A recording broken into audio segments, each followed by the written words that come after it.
That makes it so easy for me now. It slipped.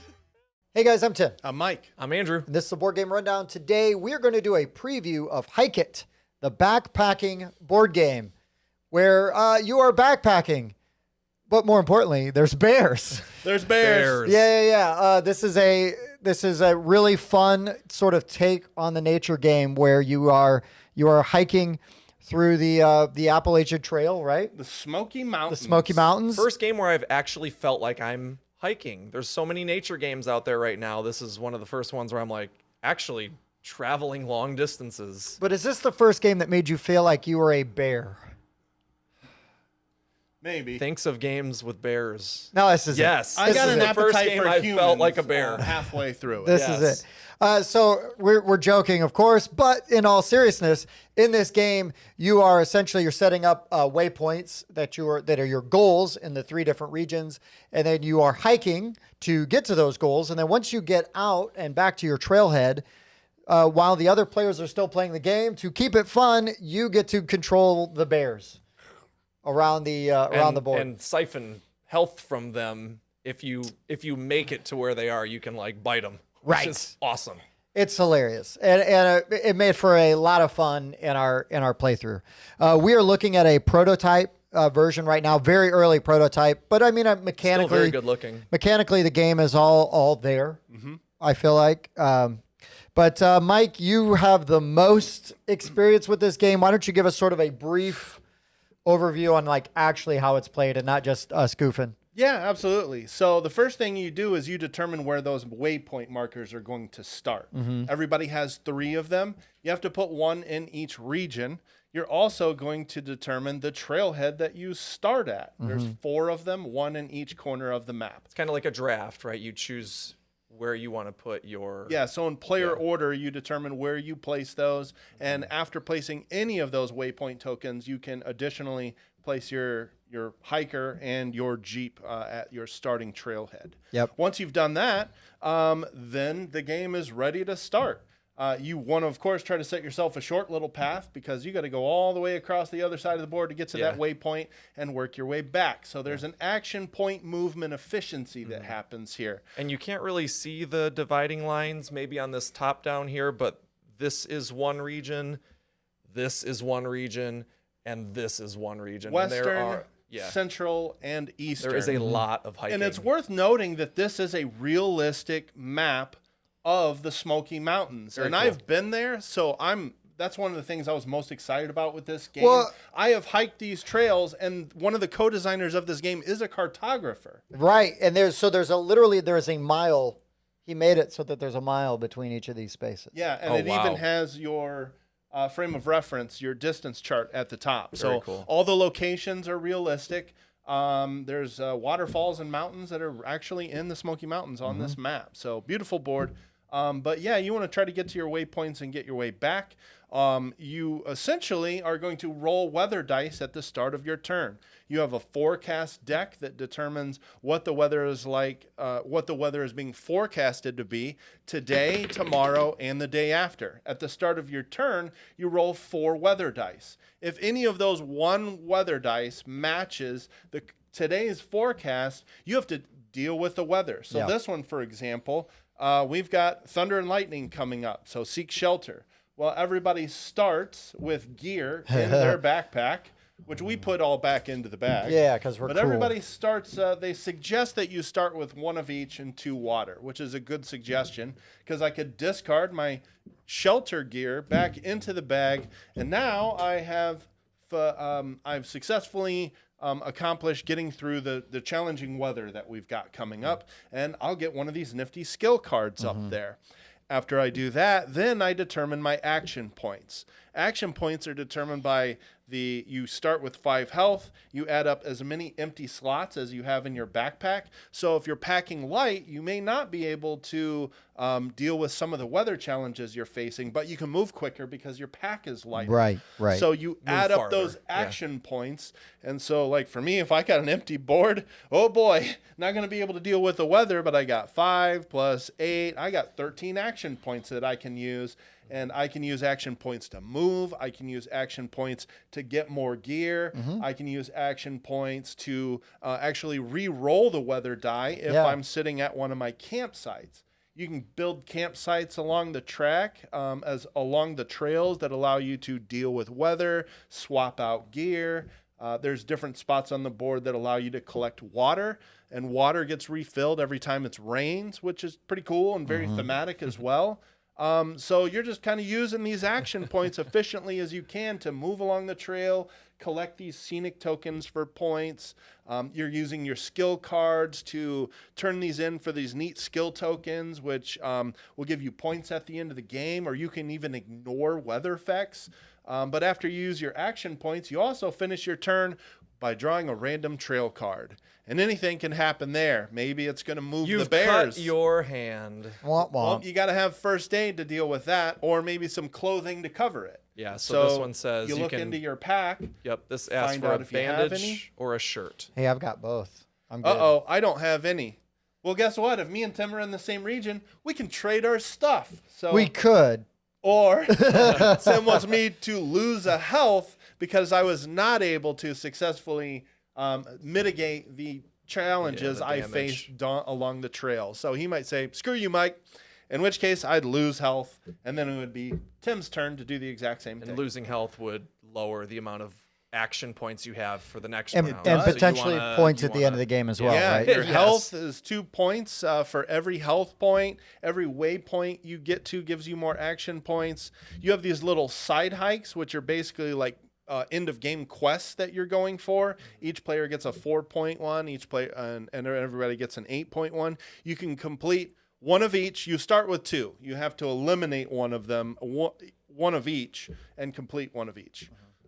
So yeah, really interesting mechanics when you've got kind of this action point system going on and weather that you have to mitigate. Yeah. Yeah, it sounds like a lot, but this game was very easy to learn. It is. Like I'd never looked at the rule book. I had it taught to me, but I feel like the questions that we did have kind of all resolved themselves sort of intuitively. Yeah. So really no complaints there. And actually, so normally when we do like a review, now this is just a preview because this isn't a finished, product, production wise, but we'll go around and just do like our thoughts on gameplay and like our experiences with that. Sure. Mike, do you want to get us started? Sure. On gameplay? Yeah, so I really like this action point system because you have a risk and reward, and there's an interesting decision at the beginning of your turn, especially if you're standing at your campfire. At your campfire, you can grab more gear or you can dump gear. And you might go, hey, I need to cover a lot of ground. I need to dump some gear, pack light so I can get extra action points, and I got a lot of ground I can cover. There's a really interesting kind of risk and reward with doing that. Yes. And it's a fun decision at the beginning of your turn. The action point selection system is really well done in this game, and it feels thematic because It comes from 3 different locations that all would affect your ability to hike a long distance. Oh, right.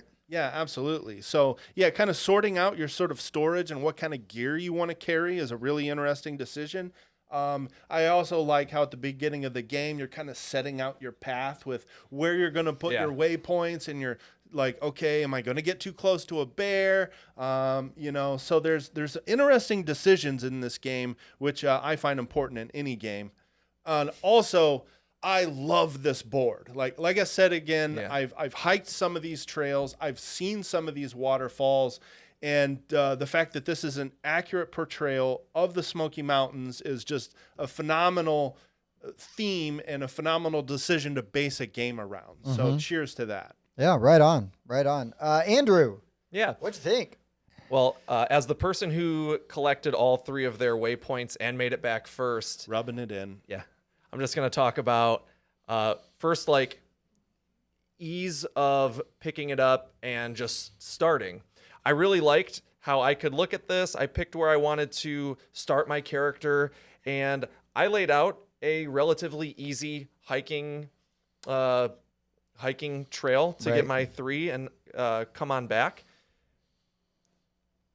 I really enjoyed Mike, I want to agree with you. That action point system, adding up your health with how heavy your backpack is, as well as, we forgot to mention, the amount of waypoints that you've collected. So if you have one waypoint collected, then you get an extra action. There's so much stuff. It almost felt, when I was playing, like one of those point salad games. Like, man, am I going to end this game with like 200 points?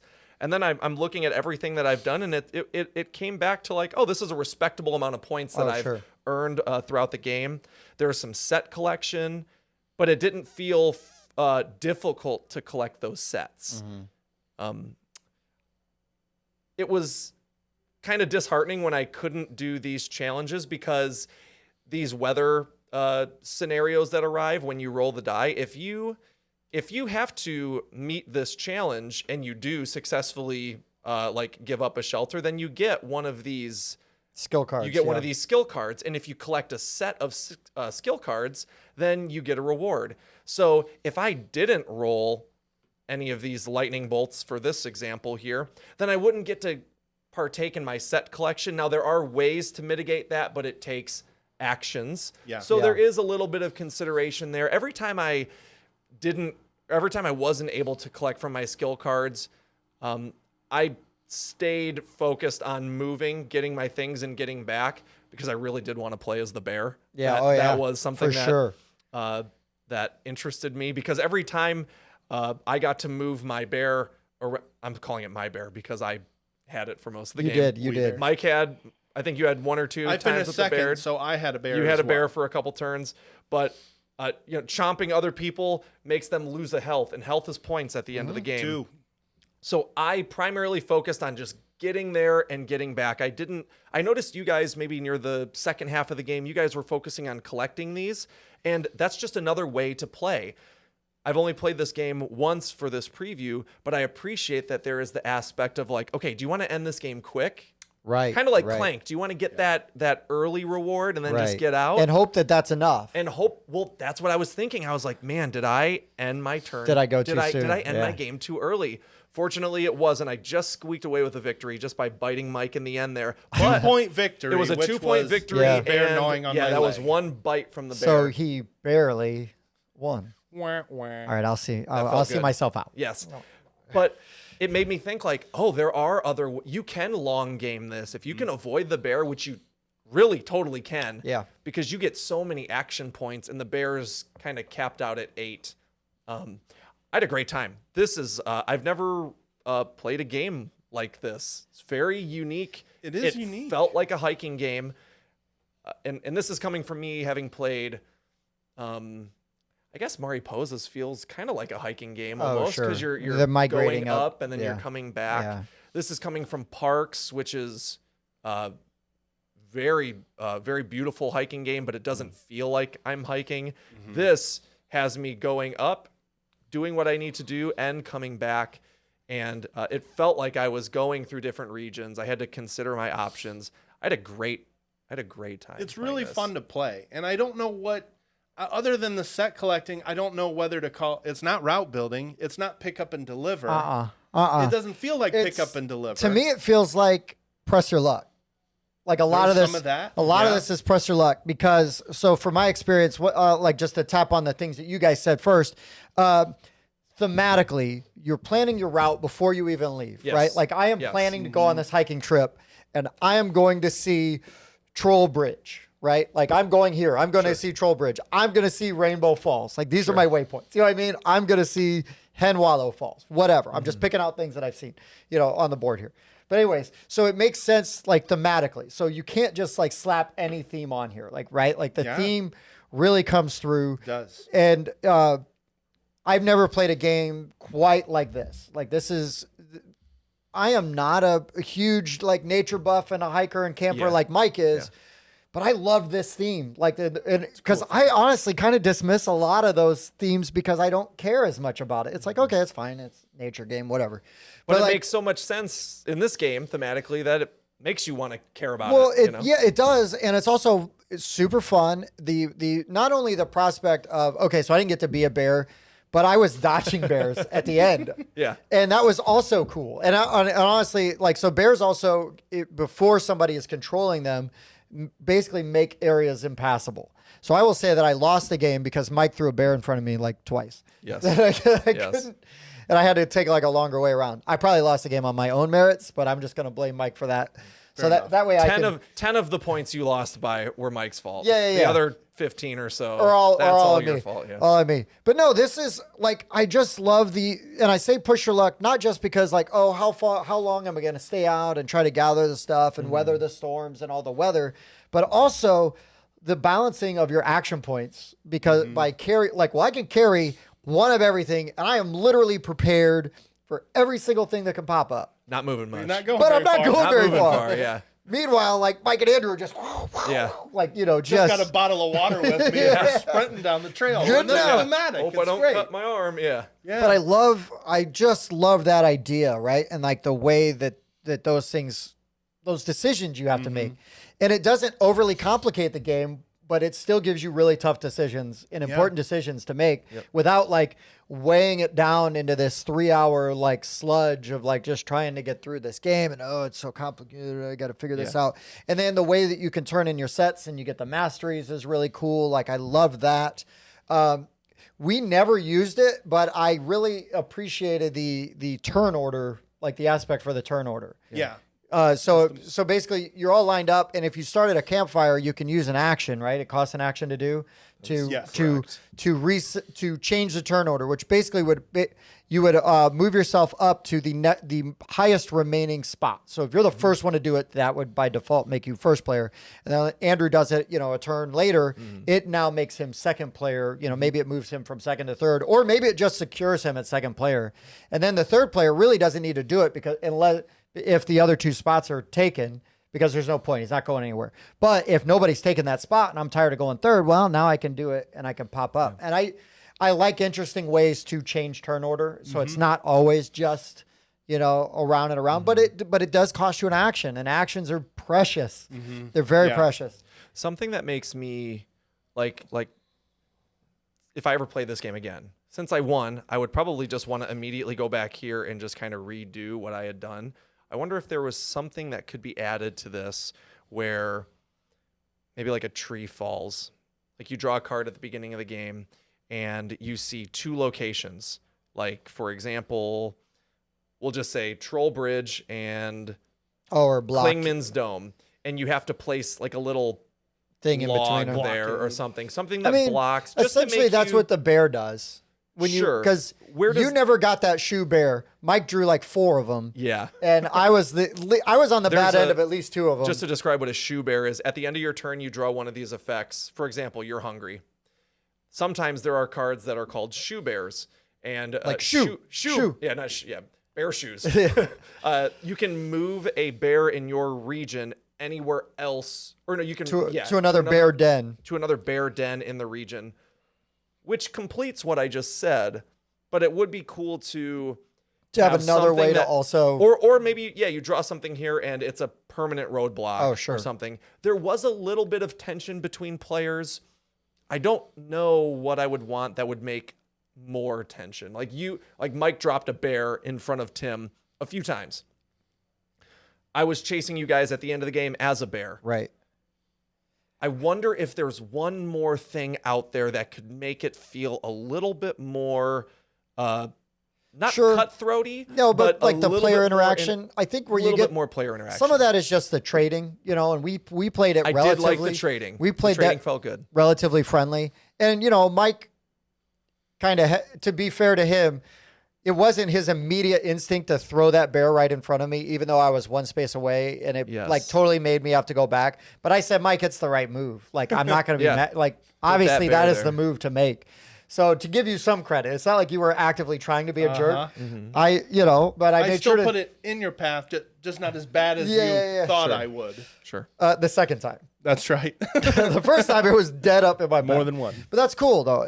I appreciated that. I see what you're saying. I guess I didn't feel like that it was missing anything for me. I feel like that all of the interaction, I feel, was really solid, just enough without too much like screw your neighbor. And also, though, kind of built in at the end where it's like, well, you know that so-and-so is going to be a bear before too long. Yeah. So I need to get out or be ready for it. And so it's you know, there's no real, like, to me, there's no real kingmaker, you know, or anything like that, because Correct.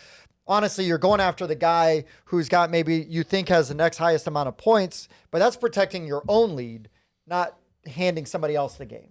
So I don't, you know, I feel like the interaction is really pretty good. Yeah. I mean, I'm not opposed to if there was like a deadfall, right? Like in a log, Yeah. you know, or a rock slide or something, Yeah. you know, block something for a round. I'm not opposed to that. But these are really cool things that you're bringing. Like, I'm thinking you brought up a rock slide. So something that a random event could be like from a mountain to another point on the map. Like, that is impassable this round. Right. Or I was thinking fire. Like, Oh, from sure. I don't know, one of these, fire. a forest fire. Which So happened from the one, last time I was there. yeah, so from one token to another, Right. it's impassable. Fortunately, with nature, you can make a mechanic fit into a game, and you can. You just gave them an expansion. There you go, the rock slide. I want my name on that back page, guys. Disaster! Exclamation point. Disasters. No, but I mean, I'm really excited to see what Don't hike it. yeah, don't. I'm really excited to see what the finished product of this game looks like, because to me, this is awesome. It's a good prototype. Yeah, this is really good. Fantastic, And I know yeah. they sent us a, you know, like a nice little note that says, hey, this is like, you know, really a rough prototype. I'm like, this looks Not great. Rough. This looks looks like great. it This could looks be great. a finished game. I mean, there's a few things they're going to clean up with some of the iconography and Yeah. tighten up some things in the rules. But I mean, that's part of production. That's what you do. You go through, you know, you sand down all the bumps. But yeah, this is fantastic. I really can't wait for this to come out, because this is like not only a game that I would recommend to other people, but a game I want in my collection. I would agree with that. I like this quite a bit. It's a lot of fun to play. The interaction was there. It's very Yes. thematic. Yeah. Yes. And I feel like also, right, But like it's not corny. a story not to tell, corny though. thematic. Yeah, it's not shoehorned in, you know, Yeah. and forced on you. And also that we're going to be telling stories about this game. And so any game that you've played and you're like, oh, and then this happened, and then we were doing this, and then this happened. You know, if you've got good stories that come out of the gameplay, like Yep. even better. You know, because I can play a ton of games and forget like everything about it other than, oh yeah, I won that one, or oh, I lost that one. Yeah. But to actually have like Hey, really remember good, those bears? Like, I mean, that immediately became a joke. Like, Right. that's something we could take with us. right? So I mean, yeah, this is a very strong recommend for me. And Absolutely. Andrew. Yeah, totally. Yeah. So I mean, full disclosure, Ron Halliday, who's the cartographer, and he did a lot of the work on this and stuff. We've reviewed 7 Bridges of his. He taught us how to play Carnavalesco, which is another one of his games that's only out in Brazil right now, but I'm getting a copy. But he taught us that at Gen Con. I personally like the guy a lot, quite a bit. But, you know, so full disclosure, we know him. But TJ, I only kind of just said hey to at Gen Con. I don't know that he could have picked me out of a crowd, you know, from that very quick interaction. But they were kind enough to send us this and give us the opportunity to look at that for them. But if we didn't like it, we just wouldn't talk about it. We would just be like, hey guys, thanks. This was kind of a miss with us. And we would just send it along. Yeah. Now, if it's a finished game and we review it, completely different. Sure. But you know, prototypes, this was really good and a lot of fun. And these guys are onto something. A lot of really neat mechanics in here. Absolutely. Anything else to add before we wrap up? If you're still with us, just make sure if you enjoyed our video and you want to see more Kickstarter previews, unboxings, top 10s, that you like, subscribe, ring the bell, and check out our very active Discord. Comment. Yeah, super active Discord too. Yes. But be up in there. Tell us about it. But anyways, guys, this is Hike It, the backpacking game, backhacking board game. Backhacking. Really good, man. It's a ton of fun, and I cannot wait for this to come to Kickstarter and see how well it does, because this would be a crime if it doesn't do well. This game is great. It should. Right on. All right, guys, for the board game rundown, I've been Tim. I've been Mike. I'm Andrew. We'll see you next time. See ya.